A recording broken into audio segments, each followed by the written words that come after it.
one of our contributing authors, Dustin Domingo, who wrote not one, not two, but three chapters for the Kuwento Book, an anthology of Filipino stories and poems. Welcome, Dustin. Yay! Hello. Hi. Hi, I'm so glad you are here today to share with us all of these beautiful cuentos about yourself. And so thank you for joining us and for sharing yourself with the world. So thank you for having me. Of course, y'all. So Dustin, what is your cuentos about? And you got three, right? Yes, so, I do have three. List them out.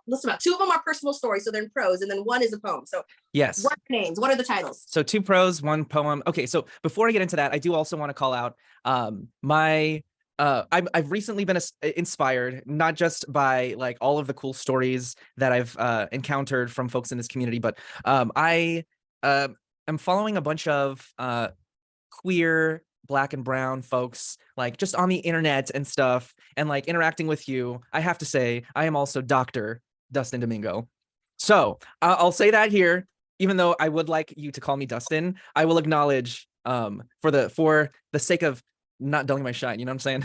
Yes. That is, I actually wanted to ask you that in our probing, but we will, that's a really good point, because I did notice in your bio, you got that awesome EDD at the end of your name, but you don't address yourself as Dr. Dustin. I thought that's a perfect alliteration, but I'm so glad that you recognize that. And I'm so sorry I didn't introduce myself, Dr. Dustin. It's all good because you and I have been like, we can conversing and, Dustin is just perfectly fine and what I'm used to.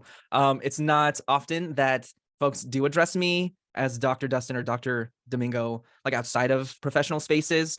But I just thought it was important and like cool to call out just because I'm seeing other people like lean into like their accomplishments. So I thought it might be appropriate. So lean in there. Lean in there. So that is so fun because like, this whole Dr. Pinky, like, or even Dr. Pat Lindsay Catalia Buscano, like that's a lot. And I like was embarrassed for the longest time to even use that. Like I didn't feel like I fit in, but now I'm like, no, it's part of the brand. Like dude, yes, man. Yes. It's so easy to say. And Dr. Pinky is so cool. Like everybody will remember, like Dr. Pinky is just, it rolls off the tongue. People like get it. Like people will know exactly who that is when you say Dr. Pinky. Like that's like Madonna.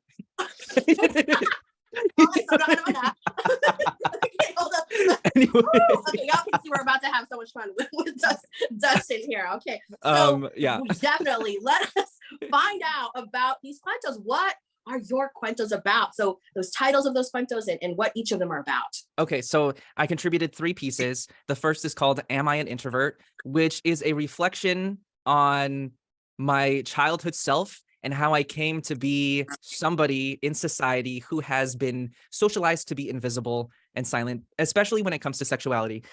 These days, I'm like in my 30s, right? So I'm just now coming to a realization that my sexuality and speaking about my sexuality is like totally fine and normal. As a gay man, it's important for me to also say I am a gay man, a gay Filipino man.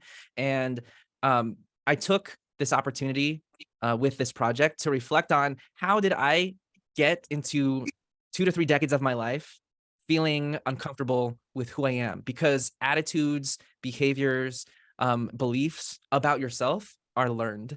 And I took that story as an opportunity to reflect. So am I an introvert? There are pieces of my childhood sprinkled in there, reflecting on my identity as like a gay Filipino person.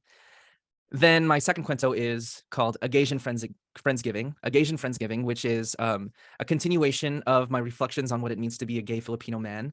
And that particular story is about how I found myself in community with other gay Asian Americans and why it's important to find people who are like-minded and like you and who have similar lived experiences, because especially if you're coming from a marginalized community where society is telling you, be quiet, be invisible, don't exist, you are not human, like those kinds of messages, it gets you to a place where you don't feel like you're worthy and valid, and you don't believe that it's worthy to take up space. And A Gaysian Friendsgiving is about it's the buildup to finding myself in a space where you can celebrate who you are with other people who are like you. So that one is very like community minded, again, centered on like what it means to be a gay Filipino American. Plastic is my third contribution to this project, and that is a short poem, and that's less about sexuality, but more about like reflecting on my experience with immigrant parents. It's about hoarding plastic bags, plastic boxes, which I feel like a lot of children of immigrants can relate to. It's just a practice that you do anytime you go to a restaurant or a grocery store and you find something that is reusable, that it can be repurposed to be a receptacle for other things. Like, you save that. That has value. You can use it again. And it really comes from the mindset of, you need to be able to practice sustainability because we have nothing else. So that's what that poem is about. And that's where that comes from. So I love it. I love it. I love it. I love it. you love it. You I love it. love it. Love it. I mean, I love all the stories. I always say this in all the years. I love all the stories. Obviously, it wouldn't be in the book if we didn't love it.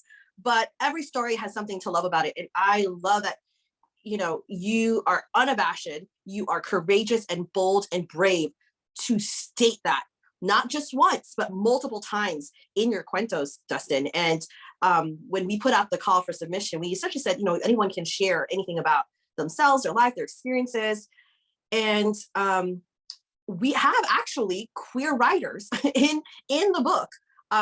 But your stories specifically, especially your two prose ones, are so loud and proud about being LGBT, about being queer, about being a gay man, that I know somewhere out there, whoever's going to read this and like listen to your stories, they are going to be like, that's my life, and they're going to also be inspired exactly by what you have shared. So I really love what you have written. And I was just like in shock. Like when you wrote your story, I was like, yes, we are putting these in. And specifically, you put your story when you were a child first, to introduce you. And then, of course, the development of a Gaysian Friendsgiving at the end, because it's like you're older. You're older now, and it's kind of like this coming of circle story. So, but why did you write these cuentos? Dustin, what is the inspiration, the motivation? I mean, we've got readers out there who really want to know the behind the scenes. Well, that's a good question. The thing that comes to mind is, they say when you're writing any story to come from a place of write what you know. And that's what I know. Honestly, like that, it's what I think about often. And like, what else could I write about other than what I've lived? And it was a wonderful opportunity to reflect on how I came to be, why I came to be. And honestly, the fact that I submitted 3 different works, I appreciate you allowing me to do so. Particularly with me being somebody who is from the LGBTQIA plus community, I have found myself to be like second guessing whether or not it's appropriate to share certain levels of that identity with the public. So I was like, is 2 too much? Honestly, no, 2 is not too much. So that is one reason why I was like, I need to be able to submit both of these and all of these, because they tell different stories. Like, Am I an Introvert? Yes, is about childhood, my experiences with like reflection of how the community sees me as a child, and as somebody who is developing their conceptualizations of sexuality. Am I an Introvert? Honestly, is a sadder story. It came out sad. It like this was a story that, and perhaps this is true for all of my contributions, but like they became what they became when I wrote them. Like, it wasn't just like, this is the story I'm writing. I was just reflecting on what I know, and that's those things came to be. Am I an Introvert? A little bit more of a sad undertone, because it was like about how society pushes people into a box. A Gaysian Friendsgiving, a little bit more liberating, because it was about it was about me exploring what is outside of the box. And then Plastic that was really me reflecting on my family and my upbringing as a child of immigrants. Like, all of these things are about me and my lived experience. Yes. And I appreciate that you recognize that you just should write from what you know, and that's what writing and storytelling, cuentohan, that's what it's all about, like coming from that very authentic space. I mean, it's natural to question, like, should I share this? I mean, even me, sometimes like, oh, I don't know if I want to share this dirty laundry, with the world. But at the same time, I think it's exactly what you said. It's like that form of liberation, to like, at that point, it's like, what do you got to lose? And nothing. Also, who gets to say what's dirty laundry?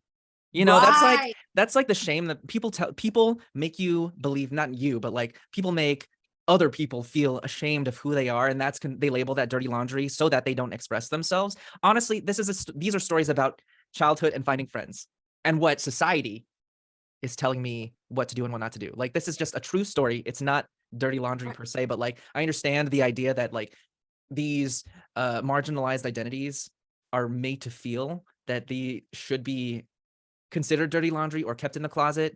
But yeah, these are normal ass things. Am I allowed to swear? I'm so sorry. It's fine, Kuwento Co is freedom. So, Liberation. Yeah. Parents and children beware. But that's okay, they're gonna learn it eventually. So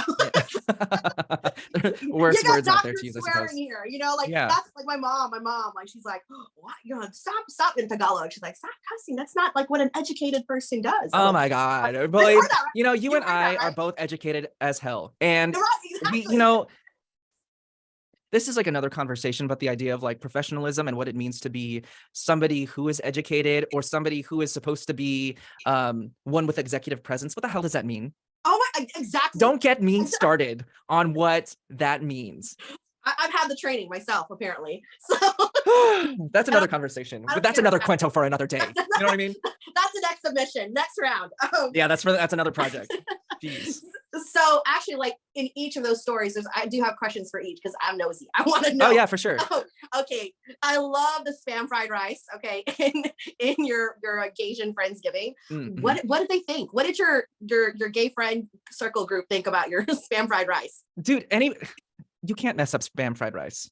You really cannot. So everyone was all about it. It was like, I mean, this is a group of people in their 20s who probably don't really cook. So spam fried rice is like a luxury. You know what I mean?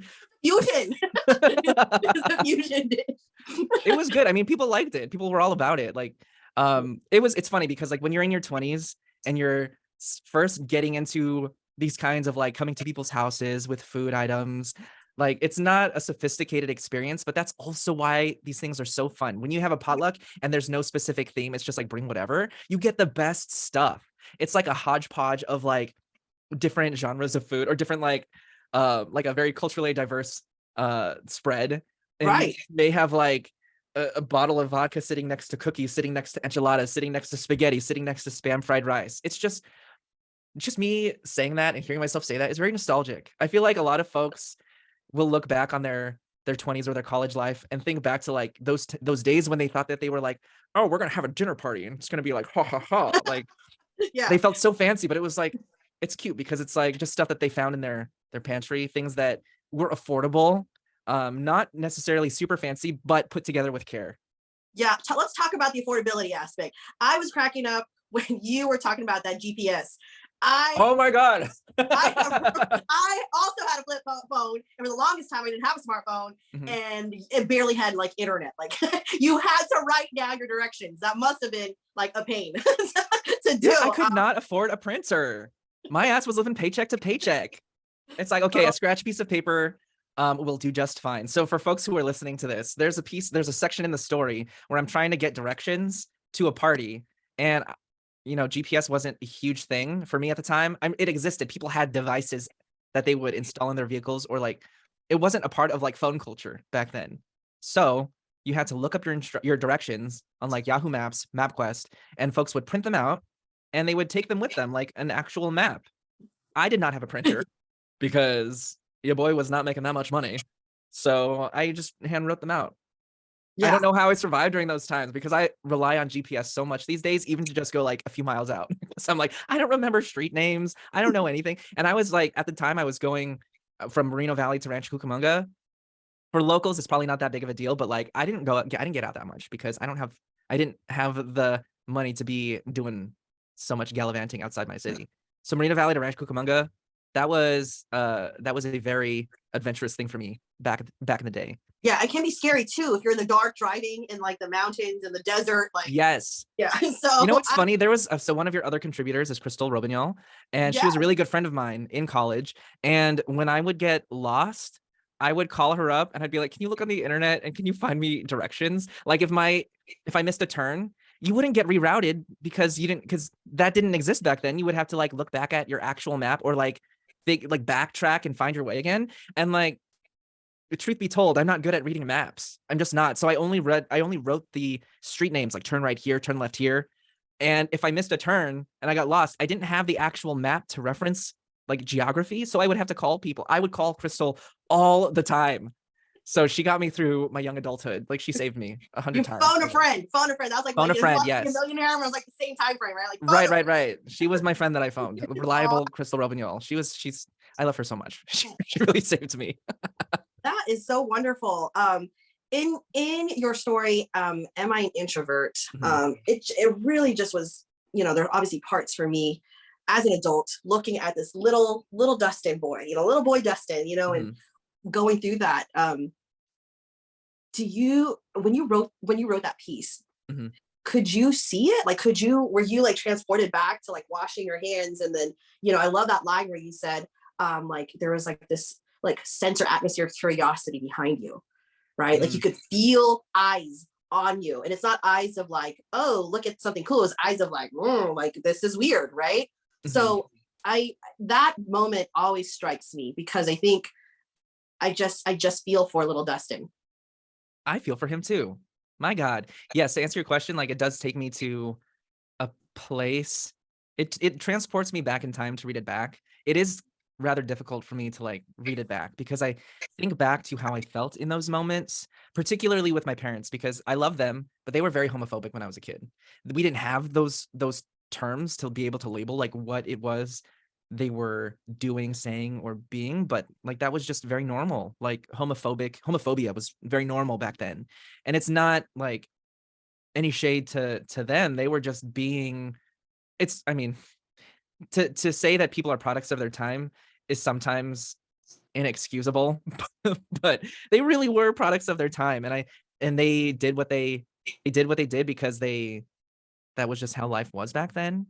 Um so like to think of who they are now, which they're very loving, very like open to gay things. Pride. My dad is like very pride, pride, pride. Like he'll any opportunity he'll get to tell people he has a gay son, he'll like do it. It's Wow. it's great and weird because it's like thinking back to who my parents were when I was a child, they're very different. They're like it makes me appreciate the idea that there's opportunity for growth even into old age. You know what I mean? Like you don't stop growing and learning when you're like when you've graduated high school, or when you've graduated college. There's opportunity for evolution in who you are as a person throughout your entire life. And I've witnessed that with my parents. And that's why it's hard for me to, oh man, I'm getting emotional, Dr. Pinky. It's hard for me to like think back to what that life was like back then because that's not who my parents are today. And like again, they're not they my parents in the story, I talk about how my parents basically they shame me and society shamed me for like being a more effeminate child. Not and that's not unique to them. Um but yeah, it is a story that transports me back to that time, and it is difficult for me to read back, but it's also very necessary to be able to exist in the world because I feel like it's important for these stories and that perspective to exist and to be written down so that when the aliens come back and find us, they'll be like, this was an alive human being with a valid experience, and this was part of the human experience. Yes, yes, yes, yes.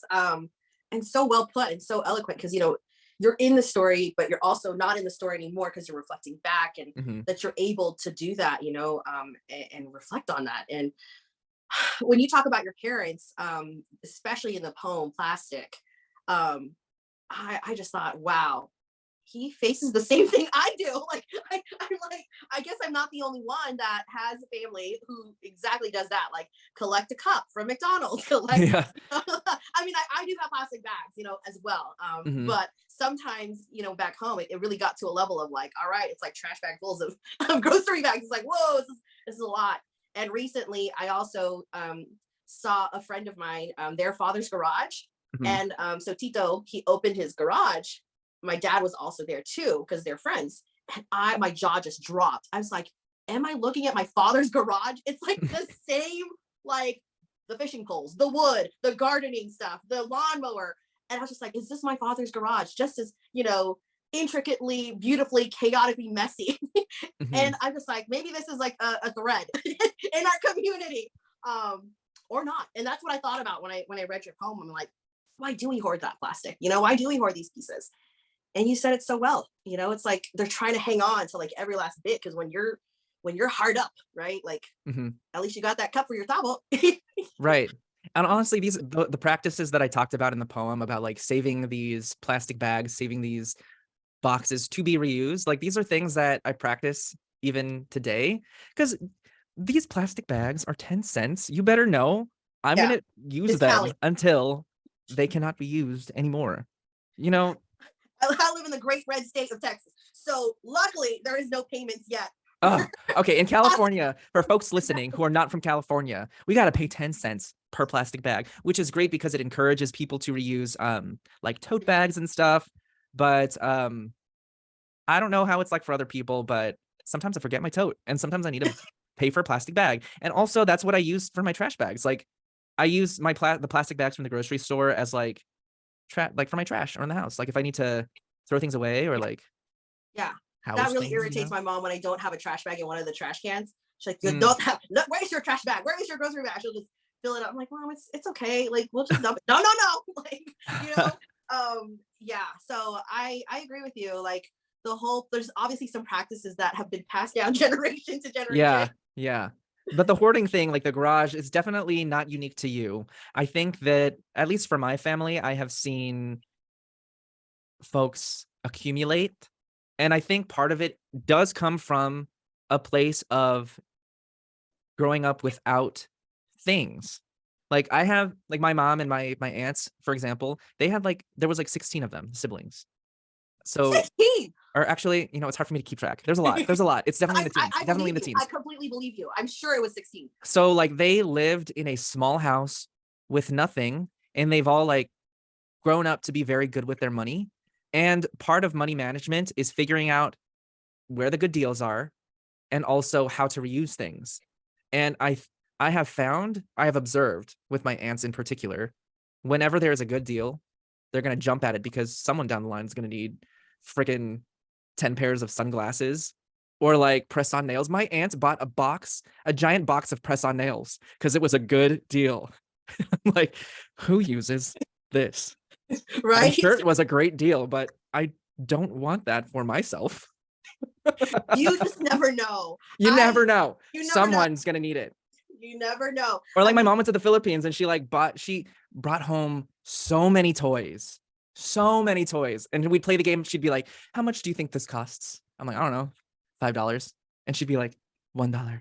Like so proud of herself. I'm like, okay, Yes. good, cool. And you know what? I find myself doing that too with my partner. I'm like, guess how much I paid for these eggs? Because they were on sale. Yes, be proud of that. Be proud of that. I love that. Like I'm all about that. Like my family knows, like I'm like that. Like, oh, you can find those deals. Oh, she found a place where they serve free lunch. Oh, Right. yeah, There's so much good about the practices that come with of being raised by frugal parents, but the danger is you could potentially get into this. You're on a fence of like, on the other side, there's 10 boxes of things you will never use, and it's just sitting there. You accumulate so much because you get your mindset is, oh, if I don't buy it now, I'm gonna regret it. yeah. You're so right. But there's an answer to it. Have you seen extreme couponing? Like there's a show Yes. and people have like their garages or like a room with like the shelves and the stock. And like, while my spouse thinks like that's sick, like don't do that. I'm like, bring it. I want my own grocery store shelf set up. Mhm. I kind of dabbled in a little couponing, when times were really tough. And I You was like, got to, you have to. right, it really helps. But Mhm. at the same time, it's like, do I really need do I really need these press on nails like in this moment? But Someone's gonna need press on nails. someone's gonna need Someone. You never know. 10 years down yeah. the road, one And of the nieces, one of the nephews, who they're knows? not perishable, right? They're not perishable. So those are always good. Okay. So there's Mhm. so many lessons in your cuento. And I just wanted to ask you, what are some lessons you learned in your cuentos and even in your writing process, Dustin? I think one of the biggest lessons throughout this process has been it's okay to be loud, proud, and take up space. Because oftentimes, even into my adulthood, I have thought to myself, oh, it's not my place to share myself, to be open. But in this process, it's important to be somebody to take up space, especially if you belong to a marginalized group. Like that's what leadership is to be one of the first, if not that, like one of the few who are taking up the space to say, yes, we are people who exist and we are people who matter. And then the second thing that I learned was it's an important exercise to reflect, because that's what this project was for me. It was a reflection opportunity. And it helped me understand where I came from, who I came from, and the opportunities ahead of me for me to make choices for myself and for my community. Absolutely. Were these already existing cuentos in progress, or you wrote them already, or did you write them for our Kuwento book? That's a good question. Plastic was something that I had a draft of. And it's been something that I've talked about often with friends. Like, why do we have so many plastic bags? It's necessary, first of all, is where I land in that camp. But it is yeah, that particular piece was something that I had various drafts of. Am I an Introvert and a Gaysian Friendsgiving? That came to be after my friend Crystal Tugati, who is also a contributor for the project. She was like, hey, there's an opportunity to write some stories. I know that you write. Deadline's pretty soon. Come up with something. And those two particular stories came from the prompt of like, hey, write something, contribute to this project. This is important. Deadline's coming up. That's so great. So those were the two immediate things that came to mind. Wow, how beautiful to write that so quickly. Now, speaking of which, last question, why should others write and share their cuentos, especially folks who are just like you? It's important for folks to understand that we exist. Like other people like ourselves exist. Yes, we are unique. Yes, we are important, but we also belong to communities of people who can find value and learn something from one another. So it's important for you to share your story for that reason. You have a story to tell. Your story will help other people, and it also helps you make sense of things. It helps you make sense of things. When you have an opportunity to reflect and write about yourself, you get to learn more about who you are, and you get to step into the power that you have. You move about the world more confidently because you know who you are and where you come from. Okay, Dr. Dustin Domingo, step into your power. Hey, man, I just came up with that on the spot. You know what I'm saying? That's terrible. Well, it's been so wonderful speaking to you, Dustin. Is there any last words or any projects or anything you want to elevate and share with our viewers as we end? Share your cuento. Share your cuento. Your cuento matters. One thing that I am doing with another contributor, again, Crystal Tugati, shout outs. We host a podcast called Me Search, which is a podcast that features discussions with Filipino leaders, Filipino American, Filipino Canadian, across the globe in the diaspora. It's a project that we're really proud of. We get to speak to folks about their cuento, about their contributions to their community, and we get to learn more about how they lead, how they heal, how they feel. That is another avenue that we are practicing this art of telling our stories and allowing people to tell their stories. So please check that out. We're on Spotify and wherever you get your podcasts. Again, it's called Me Search. Y'all better download Me Search. Download Me Search. Dr. Pinky's on it too, by the way. So check out her episode. Yes. Well, folks, it's been fantastic listening here to Dustin and his cuento. I just want to say thank you once again. And folks, if you have not yet, pick up a copy of the Kuwento book. It should be out by now. And thank you. You all have a great day. See ya. Bye. Bye.